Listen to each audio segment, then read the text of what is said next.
ஒரு நிதி ஆலோசனை நிறுவனம் சம்பந்தப்பட்ட கடன் லஞ்சம் தொடர்பில் மேற்கொள்ளப்பட்ட புலன் விசாரணையில் ஒரு வங்கி அதிகாரி உட்பட மேலும் 6வரை மலேசிய ஊழல் தடுப்பு ஆணையம் MACC புதன்கிழமை கைது செய்தது. 20 முதல் 40 வயதுக்குட்பட்ட சந்தேக பேர்வழிகளை நேற்று வியாழக்கிழமை தொடங்கி 5 நாட்களுக்கு தடுத்து வைத்து விசாரணை நடத்துவதற்கு மஜிஸ்ட்ரேட் இர்சா ஜுலைகா ரொஹானுடின் அனுமதி வழங்கினார்.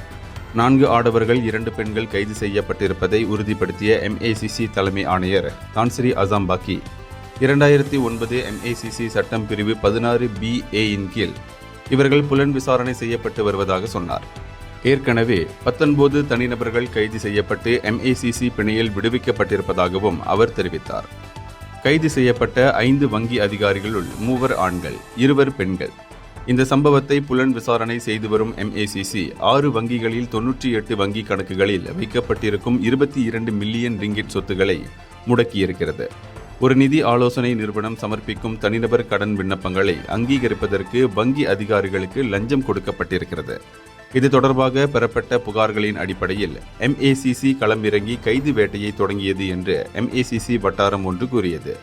கடனுக்கு தேவையான ஆவணங்களை தயாரித்து கொடுப்பதற்கு அவர்கள் லஞ்சம் வாங்கி இருக்கின்றனர்.